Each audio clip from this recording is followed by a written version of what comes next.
मी आज इंदापूरचा दौरा सुरू केला. लक्ष्मी नरसिंह यांचे आशीर्वाद घेतले आणि तिथे देवळातच माझ्या जे काय मनात आहे ते उघडपणे सगळे जेवढे काही 100-200 कार्यकर्ते होते त्यांच्या समोर मी बोललो.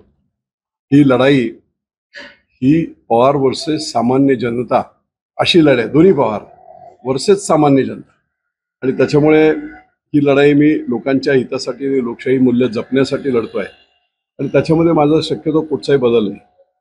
आपण हे सांगितलं की मुख्यमंत्री महोदयांशी चर्चा झाली होती, शंभूराजेंशी चर्चा झाली होती. त्यांनाही मी सांगितलं होतं की ही सीट शिवसेनेला घ्या, मनुष्यबळावर लढवा, आपण इतिहास घडवू. अगदीच तसं काही नाही झालं तर आपल्या परवानगीने आपण विचारून घ्या. भाजप जरी सांगत असेल तरी मला भाजपच्या चिन्हावर लढायला देखील काही हरकत नाही, पण आपल्या पूर्वपरवानगी. जसं आज शिरूरमध्ये झालंय त्याच धर्तीवर जर समजा इलेक्टिव्ह मेरिट धरून जर ते केलं गेलं तर निश्चित मला त्याच्याबद्दलही आनंद वाटेल. राहिली गोष्ट याची की वेळ खूप कमी असल्यामुळे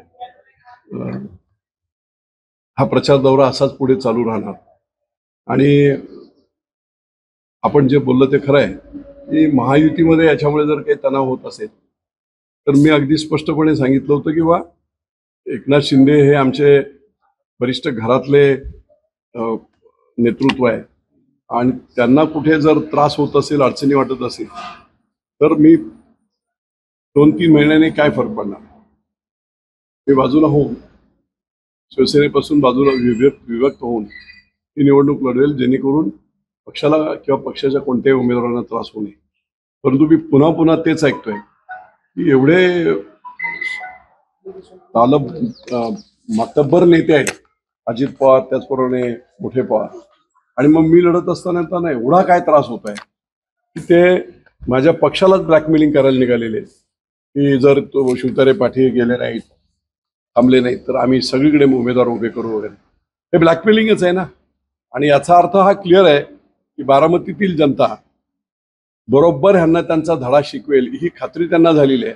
आज तक नोरा कोस्ता झाल्या, गेल्यावरची जी काही लढाई झाली ती कंचनकुल यांची झाली बरोबर, तरी पण लोक थोडे साशंक होते, भीत होते. 2014ला जर मीच प्रचार प्रमुख होतो, जानकरांनी जर कमळाचं चिन्ह घेतलं असतं भाजपचं तर त्याच वेळेस पडाव झाला असता. त्यावेळेस 2014ला मला जरी तिकीट दिली असती तरी त्यांचा पाडाव झाला असता. आणि म्हणून तांत्रिकदृष्ट्या निवडणूक कशी जिंकायची याच्यात मातब्बर पवार मंडळी आहे आणि त्यातला एक भाग म्हणून त्यावेळेस ही सीट सोडली गेली होती, चिन्ह घेतलं नव्हतं. गेल्या वेळेस त्यांनी लढाई जरी झाली तरी काही दृष्ट्या एकत्रित ते दोघे जण होते, म्हणून थोडीशी अडचण झाली. यावेळेचा जो प्रकार आहे तो एकदम पूर्ण वेगळा आहे. इथे म्हणून मी सांगितलं की कुठच्या पक्षाची मतं नाही आहेत इथे, बहुतेक पवार प्रो आणि पवार विरोधी. त्यामुळे पवार प्रो मत आहेत त्याच्यामध्ये डिव्हिजन होईल, विभाजन होईल, आणि पवार विरोधी जी मतं आहेत ती जरी कुठच्या पक्षांची वगैरे असतील तरी मला खात्री आहे की ती पवारांना होणार नाही, ती तुतारीलाही होणार नाहीत आणि ती घड्याळालाही होणार नाही. मला खात्री आहे की शिवसेना भाजपच्या विचाराचा एक नेता म्हणून मला सर्व पक्षातील मंडळी जो आज माझा संपर्क आहे आणि जे मला लोक आपली मनोगत व्यक्त करतात त्यात राष्ट्रवादीचे लोक आहेत, काँग्रेसचे लोक आहेत, भाजपचे लोक आहेत, सेनेचे तर आहेतच आहेत, ते माझ्याबरोबर असणारच कारण मी त्या कुटुंबाचा एक भाग आहे. सगळ्यांचं म्हणणं असं आहे की बापू हा ही संधी सोडू नका. राष्ट्रवादीचे सुद्धा कार्यकर्ते असे स्पष्ट सांगतायत समोर कोणी येणार नाही, पण आम्ही कंटाळलो, यांना मतं द्यायची, यांना साहेब आम्ही बनवायचं, नंतर हे आमच्यावर डोळे वटारतात. त्यावेळेस लोक कंटाळलेले आहेत ह्या झुंडूशाहीला आणि घराणेशाहीला. त्यावेळेस सगळ्या पक्षातले लोक हे मतदान करायला तयार आहेत. आज मी आता गिरवी गावामध्ये गेलो होतो, तिथे जे सर्व कार्यकर्ते होते वेगवेगळ्या पक्षाचे लोक होते, किती असतील 100-150 लोक होते, परंतु सगळ्यांनी एकच विनंती केली की कोणत्याही परिस्थितीत माघार घेऊ नका. तुम्ही आज आलाय आमच्याकडे, पण आमच्या चर्चा 8-10 दिवस चालू आहेत की कोणत्याही परिस्थितीमध्ये ही जी संधी आली आहे संधीला सोनं करण्यासाठी आम्ही सगळेजण आपोआप तयार आहोत, धार लावून अगदी बसलेलो. त्यामुळे तुम्ही माघार घेऊ नका, एवढंच करा, बाकीचं आमचं काम आम्ही करू. प्रत्येक ठिकाणी असंच बोललं जात आहे. जनरल सुद्धा फोन मला तसेच असतात. आणि त्यामुळे लोकशाहीमध्ये मतदान करण्याचा अधिकार, आपल्या माणसाला मतदान करण्याचा अधिकार हा मतदाराचा अधिकार आहे, तो बजावण्यासाठी आणि त्यांना योग्य संधी देण्यासाठी